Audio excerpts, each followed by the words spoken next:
Hello students, आपका फिर से स्वागत। अपन ने इलास्टिसिटी कंप्लीट कर लिया था। आई होप आपको क्लियर हुआ होगा। जो भी डाउट हो, कुछ समझ नहीं आया हो तो आप व्हाट्सएप कर सकते हैं, मैं आपको क्लियर कर दूंगा। ठीक है। हाँ, इलास्टिसिटी अपना कंप्लीट हो गया। छोटे छोटे चैप्टर थे, विस्कोसिटी एंड इलास्टिसिटी। नया चैप्टर शुरू करने जा रहे हैं, थर्मल एक्सपेंशन। ठीक है, ये भी काफ़ी छोटा चैप्टर है। ठीक है, थर्मल एक्सपेंशन। ठीक, होता क्या थर्मल एक्सपेंशन? मैं लिखा almost all the bodies expand with increase in temperature. अगर आप टेम्परेचर बढ़ाते हैं तो हमें पता है सारी की सारी बॉडी एक्सपेंड करती है। ऑलमोस्ट लिखा है मैंने। कुछ बॉडीज होती है जो एक्सपेंड नहीं करती, जैसे आपने प्लास्टिक की बॉडी का अगर आपने टेम्परेचर बढ़ाया तो वो अपना शेप एंड साइज डिक्रीज कर लेती है, न कि इंक्रीज करती है। समझ रहे इसे? देखा होगा आपने कि प्लास्टिक की थैली जैसे जलाते हैं तो उसका शेप क्या हो जाता है, डिक्रीज हो जाता है। तो कुछ बॉडीज होती है जिनका शेप इंक्रीज नहीं होता, बहुत ही कम होती है। पानी के साथ भी अलग सीन होता है, वाटर का आपने देखा होगा 4 डिग्री पे मैक्सिमम होता है, और ये सारी चीज़ें। तो प्लास्टिक, वाटर, एक दो चीज़ें और होती है। तो इनका टेम्परेचर बढ़ाने के साथ शेप एंड साइज इंक्रीज नहीं होता। कुछ अलग ही रूल रेगुलेशन, कभी डिक्रीज होता है, कभी इंक्रीज होता है, कुछ अलग आता है। लेकिन लगभग 99% बॉडीज़ क्या होती है, अपने शेप एंड साइज को इंक्रीज ही करती है। ठीक, तो almost all the bodies expand with increase in temperature. इसका रीजन क्या है? Asymmetry in potential energy curve with distance. ये एनर्जी, ये पोटेंशियल एनर्जी और आर का कर्व मैंने वहाँ पे भी बनाया था। कहाँ पर? इलास्टिसिटी के अंदर। कि दो मॉलिक्यूल्स जो होते हैं, दो मॉलिक्यूल के बीच के पोटेंशियल एनर्जी और उनके बीच के सेपरेशन के बीच ग्राफ खींचा जाए तो ये निकल के आता है।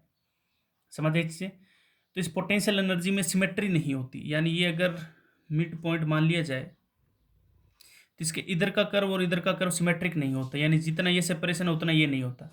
एक ज़्यादा होता है और एक कम होता है। इस रीजन के कारण क्या होता है? एक्सपेंड होता है या एक्सपेंशन होता है। क्लियर बात है? इस चीज़ का ध्यान रखें।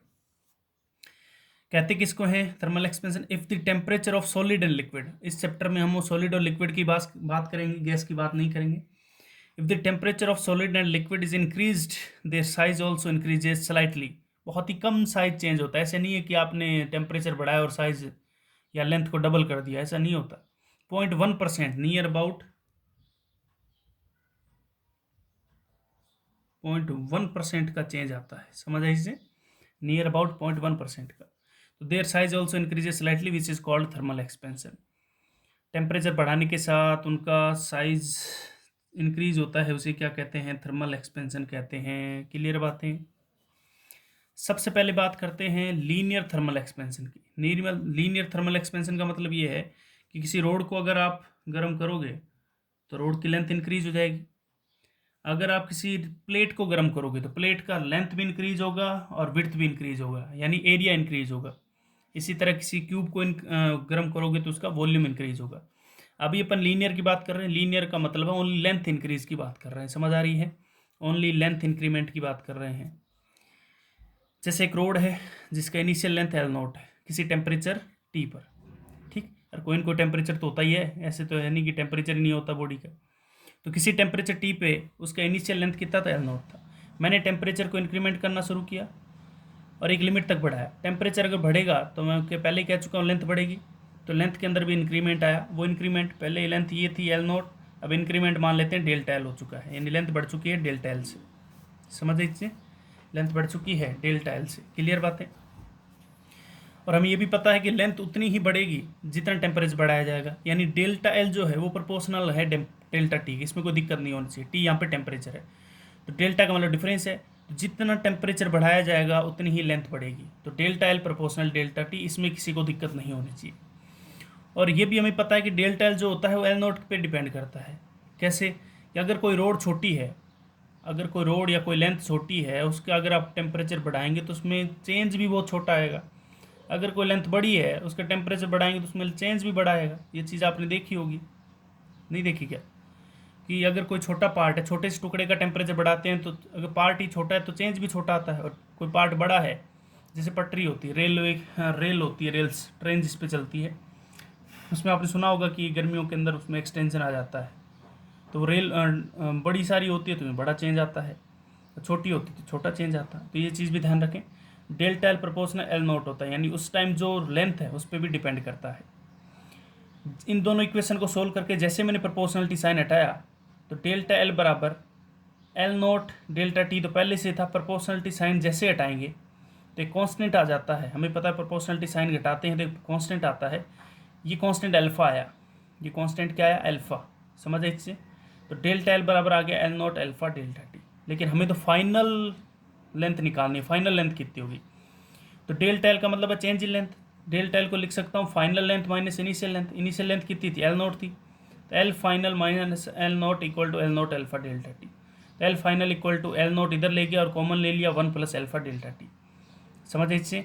तो फाइनल लेंथ का हमारा जो रिलेशन निकल के आया ये हमारे काम का है, फाइनल लेंथ बराबर initial length into 1 plus alpha delta T, final length बराबर initial length into 1 plus alpha delta T, ठीक है।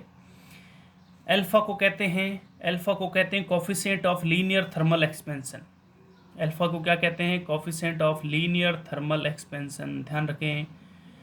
यूनिट क्या होगी अल्फा की, यहाँ से देखो ये भी लेंथ है ये भी लेंथ है, कट जाएगी, ओनली बचेगा नीचे की तरफ टेम्परेचर, तो टेम्परेचर की यूनिट केल्विन इनवर्स से होती है और डिग्री सेंटीग्रेड इनवर्स, या इसको इस तरह लिखा जाता है पर डिग्री सेंटीग्रेड और पर केल्विन, वो अपने आप आइडिया लग जाएगा आपको किस में लिखी दे रखी है, डिग्री सेंटीग्रेड इनवर्स और पर डिग्री सेंटीग्रेड या पर केल्विन, ये चीज़ आप जानते हैं। अल्फा जो होता है बहुत ही छोटा होता है, क्योंकि चेंज ऐसे तो है नहीं कि लेंथ 1 मीटर थी और गर्म करने बाद 2 मीटर हो गई, 1.1 हो सकती है, इसलिए अल्फा बहुत ही छोटा होता है, यानी 10⁻⁻⁴ रेंज का होता है, ठीक है, 10⁻⁻⁴ रेंज का होता है, समझ इससे। अगर मैं एल नोट का इधर डिवाइड कर दूं, delta L upon L note, delta L क्या है change in length, L note क्या है initial length, change in length upon initial length हमने पढ़ा था इलास्टिसिटी के अंदर, क्या कहते हैं उसे स्ट्रेन कहते हैं, क्या कहते हैं स्ट्रेन, तो स्ट्रेन का वैल्यू कितना आता है अल्फा डेल्टा टी, समझ इससे। इसको ये भी कहते हैं फ्रिक्शनल चेंज, कोई पूछ ले तो भैया पता होना चाहिए, फ्रिक्शनल चेंज भी कहते हैं, change in length upon original length को क्या कहते हैं फ्रिक्शनल चेंज भी कहते हैं, वो किसके बराबर आता है अल्फा डेल्टा टी के बराबर आता है। डेल्टा टी यहाँ पे क्या है चेंज इन टेम्परेचर या increment in temperature, alpha coefficient of linear thermal expansion, delta L क्या है change in length, L note क्या है इनिशियल लेंथ है, क्लियर बात है, इस चीज़ का ध्यान रखें, यहाँ तक किसी को दिक्कत नहीं होनी चाहिए, समझ आया। तो थर्मल एक्सपेंशन अपन ने पढ़ा अभी तक, पहले तो देखा होता क्या है कितना क्या चेंज आता है, फिर पढ़ा आपने लीनियर थर्मल एक्सपेंशन। इसी तरह अपन एरियल थर्मल एक्सपेंशन और वॉल्यूमेट्रिक थर्मल एक्सपेंशन भी आगे पढ़ें, पहले इसके बारे में कुछ चर्चा कर लेते हैं, तो आगे बढ़ते हैं इस पर, कुछ क्वेश्चन करते हैं। पहला क्वेश्चन ये है, इफ अल्फा इक्वल टू 4 × 10⁻⁻⁴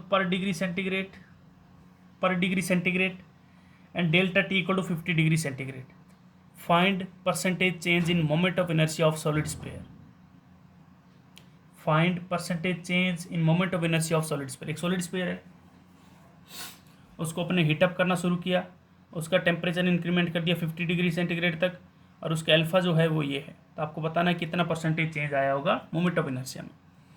तो भैया सॉलिड स्फीयर का मोमेंट ऑफ इनर्शिया कितना होता है 2/5 mr², होता है कि नहीं होता, होता है ना भैया, या नहीं होता, होता है।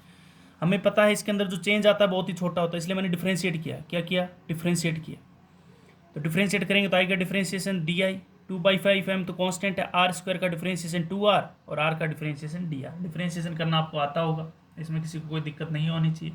दोबारा देख लें, i का डिफ्रेंशिएशन di, 2/5 m तो कांस्टेंट है, r² का डिफ्रेंशिएशन 2r, पहले पावर का डिफ्रेंशिएशन इंटू r का डिफ्रेंशिएशन dr, समझ इससे। ये इक्वेशन नंबर 1 मान लो, दिस इज इक्वेशन नंबर 2, 2/1 करेंगे, 2/1 करेंगे तो di/i इज इक्वल टू, ये इससे कट जाएगा, एक आर से एक आर कट जाएगा तो 2dr/r, समझ इससे, di/i इक्वल टू 2dr/r निकल के आया, यानी frictional change in moment of inertia equal to 2 × frictional change in radius, समझ इससे। अभी समझाया था change in moment of inertia upon inertia, इसे फ्रिक्शनल चेंज कहते हैं, change in radius upon original radius, इसे फ्रिक्शनल चेंज कहते हैं, ठीक।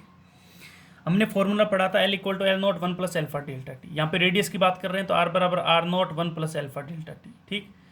इस R0 को अंदर मल्टीप्लाई करेंगे तो R = R0 + R0 alpha delta T बनेगा, यानी इसको मैं लिख के बता रहा हूँ, आर बराबर R naught plus R naught alpha delta T. ठीक, इस तरह बनेगा।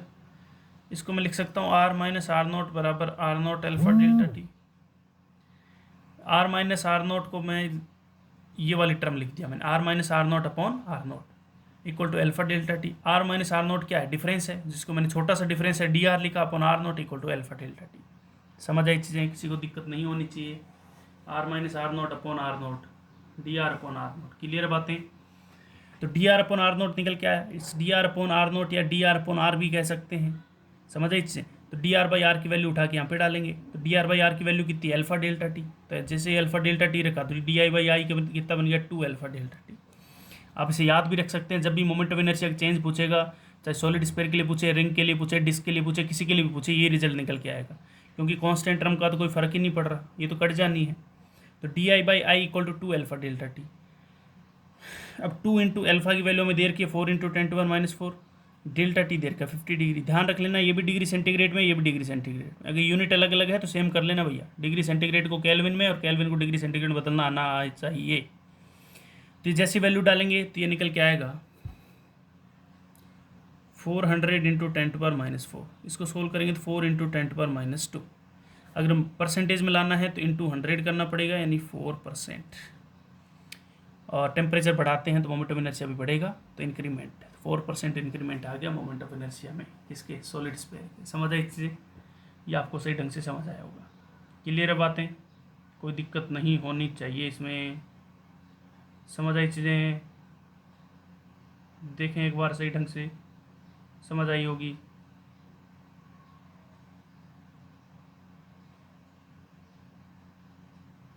ठीक है, एक क्वेश्चन और ले लेते हैं इस पे।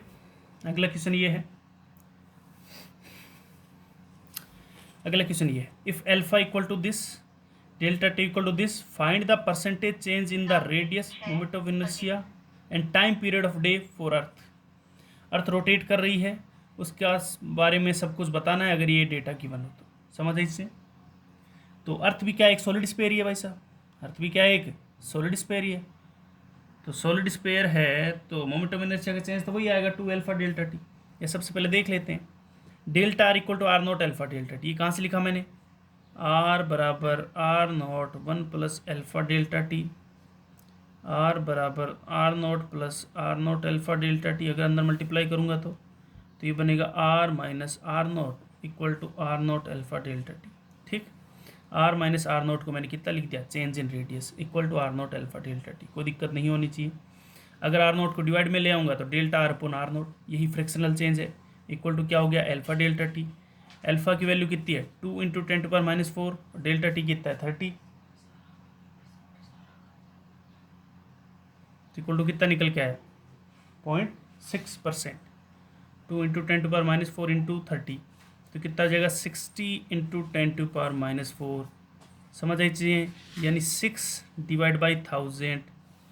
अगर परसेंटेज में कन्वर्ट करना है तो इंटू 100, तो ये निकल के आ जाएगा 0.6%। समझ आई चीज़ें? क्लियर बातें? तो चेंज इन रेडियस कितना निकल के आ गया? 0.6% निकल के आ गया। अगर टेम्परेचर बढ़ाया गया है तो रेडियस भी इंक्रीमेंट हुई होगी, रेडियस भी इंक्रीज हुई है। समझ आई चीज़ें? तो रेडियस का इंक्रीमेंट अपन इस तरह निकाल सकते हैं, और कितना निकल के आएगा? 0.6%। ठीक, मोमेंट ऑफ इनर्शिया का चेंज निकालना तो अभी निकाला था, डी आई बाई आई कितना निकल के आता है? 2 अल्फा डेल्टा टी। तो अल्फा डेल्टा टी की वैल्यू हमारे पास कितनी थी? 0.6%, इंटू 2 कर देंगे तो 1.2% इंक्रीमेंट हो जाएगा। तो मोमेंट ऑफ इनर्शिया का इंक्रीमेंट कितना हो जाएगा? 1.2%। ठीक है, समझ आई चीज़? कोई दिक्कत नहीं होनी चाहिए। उसके बाद हमें पता है कि जो अर्थ रोटेट हो रही है उस पर कोई एक्सटर्नल टॉर्क नहीं है, क्योंकि एक ही फोर्स एम जी जो कि सेंटर से पास कर रहा है, तो सेंटर के अबाउट कोई एक्सटर्नल टॉर्क नहीं है, तो एंगुलर मोमेंटम कंजर्व रहेगा। एंगुलर मोमेंटम क्या रहेगा? कंजर्व रहेगा। और एंगुलर मोमेंटम की वैल्यू कितनी होती है? I into omega. याद नहीं है तो आरबीडी को घुमा के देखें। L equal to moment of inertia into angular velocity, जो कि रहना चाहिए कांस्टेंट। क्यों? क्योंकि कोई एक्सटर्नल टॉर्क नहीं है। एक्सटर्नल टॉर्क नहीं तो एंगुलर मोमेंटम कंजर्व रहेगा। तो आई इनवर्सली प्रोपोर्शनल ओमेगा। अगर मोमेंट ऑफ इनर्शिया 1.2% बढ़ा था तो आई तो उल्टा आ रहा है ओमेगा गई, तो ओमेगा 1.2% घट जाएगा। समझ आई चीज़ें? क्योंकि मोमेंट ऑफ इनर्शिया और ओमेगा यहाँ पे एक दूसरे के अपोजिट है। तो मोमेंट ऑफ इनर्शिया अगर 1.2% बढ़ेगा तो एंगुलर वेलोसिटी 1.2% घट जाएगी। समझ आई चीज़ें? क्लियर है बातें? बहुत बढ़िया। फोर्थ क्वेश्चन हमसे पूछा गया है टाइम पीरियड के बारे में। टाइम पीरियड पे क्या इफेक्ट पड़ेगा? टाइम पीरियड होता है 2π/ω। 2π तो कांस्टेंट है, तो time period is inversely proportional to omega. तो अगर ओमेगा 1.2% घटा है तो टाइम पीरियड 1.2% बढ़ जाएगा। क्लियर है बातें? समझ आ रही है? यहाँ तक किसी को दिक्कत नहीं होनी चाहिए। सही ढंग से देखें इस क्वेश्चन को, बहुत ही बढ़िया क्वेश्चन। सारी चीज़ें एक साथ क्लियर कर दी है मैंने एक ही क्वेश्चन में। देखो भैया सही ढंग से देखो। एल इक्वल टू कॉन्स्टेंट इसलिए लिखा है क्योंकि कोई एक्सटर्नल टॉर्क नहीं है। समझ आई चीज़ें? इसलिए एंगुलर मोमेंटम कांस्टेंट रहेगा, इसलिए मैं इसको लिख पाया हूँ। ध्यान रखें। देखो ये देखो सही ढंग से।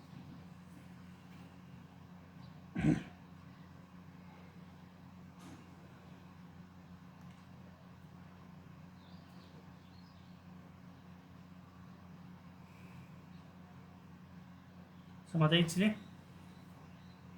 क्लियर है यहाँ तक? आगे बढ़े, आगे बढ़ते हैं। अगला क्वेश्चन ये है कि ये कोई प्लेट है जिसके अंदर कोई पार्ट गायब कर दिया गया, यानी कैविटी क्रिएट कर दी गई है। ये कोई रेक्टेंगुलर प्लेट है जिसकी लेंथ एल है और विड्थ कितनी एक्स है, और इसके अंदर जो कैविटी काटी गई है उसकी रेडियस कितनी है आर। अब वो क्वेश्चन में ये कह रहा है अगर टेम्परेचर को बढ़ाया जाए, टेम्परेचर को बढ़ाया जाए तो बताइए एल पे क्या फ़र्क पड़ेगा? तो ये तो हमें पता है लेंथ तो बढ़नी है, तो एल तो क्या हो जाएगा? बढ़ जाएगा। एक्स भी क्या होगा? ये भी बढ़ेगा। अगर ये बढ़ेगा तो आर को भी क्या करना पड़ेगा? बढ़ना पड़ेगा। तो ध्यान रखें अगर टेम्परेचर बढ़ाते हैं तो प्रत्येक चीज़ बढ़ती ही है। समझ आई चीज़ें?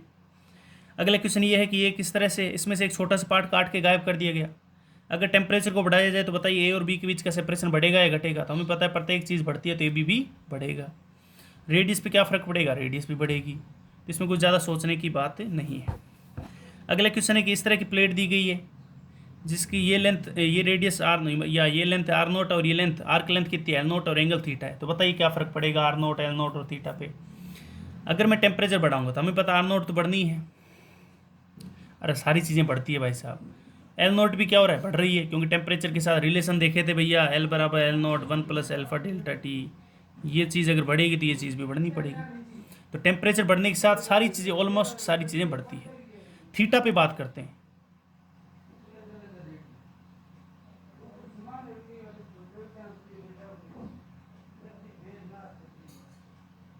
थीटा पे बात करें, एंगल बिटवीन देम, तो थीटा तो क्या होता है? थीटा होता है ratio arc length upon radius.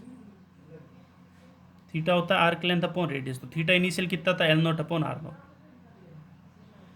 Are कितनी हो जाएगी? आर किस तरह बढ़ेगी? आर बराबर R naught 1 + alpha delta T, और एल बराबर L naught 1 + alpha delta T. इस तरह से आर और एल बढ़ेंगे। तो थीटा इक्वल टू कितना आएगा? L by R. तो एल की वैल्यू यहाँ पे डालिए, तो थीटा बराबर एल बाई आर। तो एल की वैल्यू कितनी है? L naught 1 + alpha delta T, और आर की वैल्यू कितनी है? R naught 1 + alpha delta T. ये इससे कट जाएगा तो कितना बच गया? L naught by R naught. तो पहले एल बाई आर था, बाद में L naught by R naught, या पहले L naught by R naught था, बाद में एल बाई आर। तो क्या रहा? सेम रहा। तो ध्यान रखें एंगल में कोई चेंज नहीं आता है, एंगल हमेशा क्या रहता है? सेम रहता है। समझ आई चीज़ें? इसमें किसी को कोई दिक्कत नहीं होनी चाहिए। देख लें भैया, सही ढंग से देखें इसको। प्रत्येक चीज़ बढ़ती है बट एंगल क्या रहता है? सेम रहता है। इस चीज़ का ध्यान रखें। ठीक है, इस चीज़ का आप ध्यान रखें।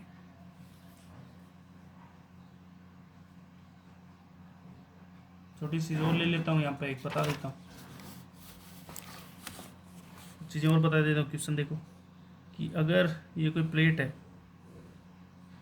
ठीक, इसमें से दो कैविटी काट दी गई इस तरह, तो बताइए ये पॉइंट ए है, ये पॉइंट बी है, इसकी रेडियस r1 है, इसकी रेडियस r2 है, इसकी लेंथ l है और इसकी लेंथ x है। ठीक, if delta T is increment, temperature को बढ़ाया जाए तो l पे क्या फ़र्क पड़ेगा? बढ़ेगी। x पे क्या फ़र्क पड़ेगा? बढ़ेगी। r1 पे क्या फ़र्क पड़ेगा? बढ़ेगी। r2 पे क्या फ़र्क पड़ेगा? बढ़ेगी। और सारी चीज़ें बढ़ती है। a और b पे क्या फ़र्क पड़ेगा? तो भैया आधी से ज़्यादा जनता ये नहीं, 100% लगभग कह सकती है घटेगी, लेकिन ए बी भी बढ़ेगी। अरे भाई साहब, ए और बी लग रहा है कि ये अगर फैलेगा और ये भी फैलेगा तो आपको लग रहा है ए बी पास आएंगे। अरे भाई साहब, ये भी तो फैलेगा, ये फैलेगा तो ये जनता, ये पूरा फैल जाएगा। समझ आ रही है? तो ए बी भी बढ़ेगा। इस चीज़ का ध्यान रखें। ए बी में कन्फ्यूज़न रहता है स्टूडेंट्स को, ध्यान रखें।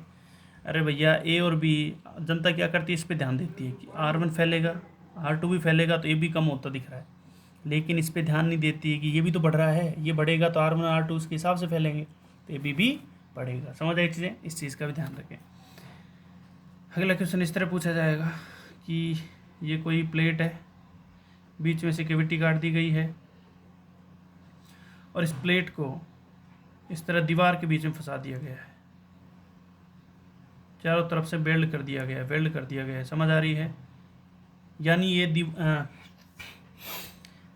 क्या है, वेल्ड कर दिया गया किसको, प्लेट को, ठीक। इसकी रेडियस R मान लो, जो भी है। अगर टेम्परेचर को बढ़ाया जाए तो बताइए क्या फ़र्क पड़ेगा।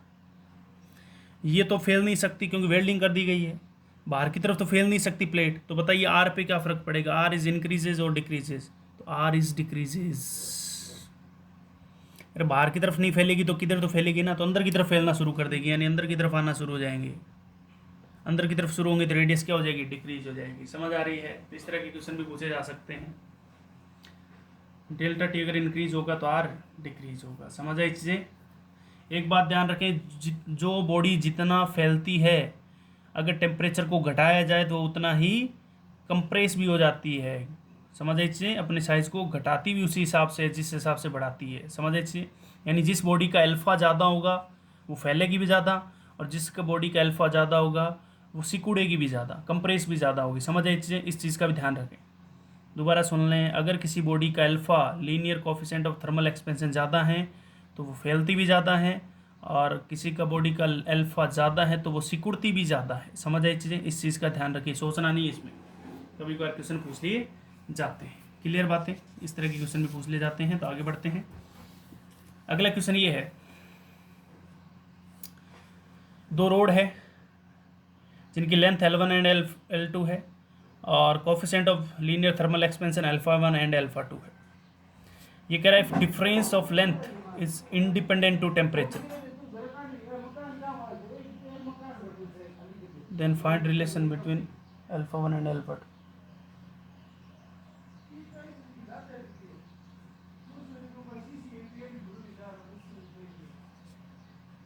If difference of length is independent to temperature, then find relation between α1 and α2। इस रोड की लेंथ L1 है, थर्मल कोफिशिएंट α1 है, इस रोड की लेंथ L2 है और थर्मल कोफिशिएंट α2 है। ये कह रहा है अगर इन रोड का लेंथ का जो डिफरेंस है यानी L1 माइनस L2 है, ये टेम्परेचर पे डिपेंड नहीं करता, तो α1 एंड α2 में क्या रिलेशन होगा। तो L1 माइनस L2 ये टेम्परेचर से पहले था जब टेम्परेचर इंक्रीमेंट नहीं किया गया था, और ये length L1 dash minus L2 dash temperature increment के बाद में लेंथ मान लेते हैं। तो L1 minus L2 equal to क्या लिखेंगे, L1 डैश को लिखेंगे L1 initial length into 1 plus alpha delta T minus L2 into 1 plus alpha delta T. L1 minus L2 equal to, यहाँ से घटाएंगे तो L1 minus L2 plus delta 2 common ले लिया मैंने, डेल्टा टी कॉमन ले लिया, तो अंदर बचा L1 α1 माइनस L2 α2। ठीक है, यहाँ तक किसी को दिक्कत नहीं होनी चाहिए। ये कह रहा है डेल्टा टी पे डिपेंड नहीं होनी चाहिए, तो इसका मतलब इसके साथ जो भी टर्म है इसको जीरो होना पड़ेगा, तभी तो इस पर डिपेंड नहीं करेगा। अगर ये टर्म जीरो नहीं हुई तो डेल्टा टी के साथ चेंज होना पड़ जाएगा। ध्यान रखें, ऐसे क्वेश्चन को ऐसे ही सोल्व किया जाता है। जब भी ये टर्म आए इंडिपेंडेंट किसी भी क्वेश्चन में किसी भी चैप्टर में आए, तो इसका मतलब उस वैल्यू के साथ जो भी मल्टीप्लाई हो रहा है उसको जीरो कर दो। अगर कहीं पे लिखा है इंडिपेंडेंट, तो यहाँ पे टेम्परेचर से इंडिपेंडेंट है, ठीक है, तो इसका मतलब टेम्परेचर के साथ जो भी मल्टीप्लाई हो रहा है उसको जीरो कर दो। तो L1 α1 minus L2 α2 equal to zero. तो यहाँ से रिलेशन निकल के आ गया L1 α1 इक्वल टू L2 α2। ये जेई मेन और नीट दोनों में पूछा जा चुका है, रिजल्ट डायरेक्ट ध्यान रखें आप।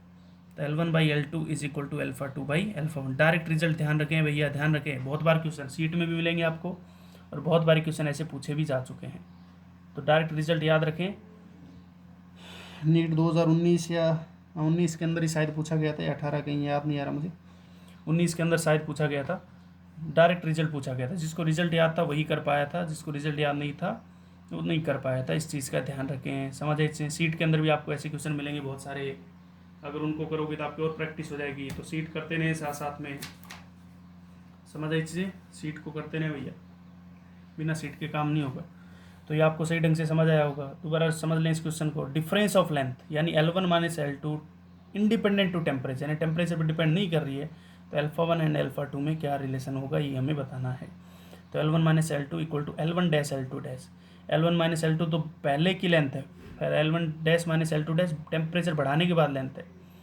तो ये वैल्यू जैसे डालेंगे डेल्टा टी के साथ जो भी मल्टीप्लाई हो रही है उस टर्म को जीरो करेंगे, क्योंकि डेल्टा टी पे डिपेंड नहीं कर रही है। समझ आए इससे? तो मिलते हैं अगली क्लास में। Thank you.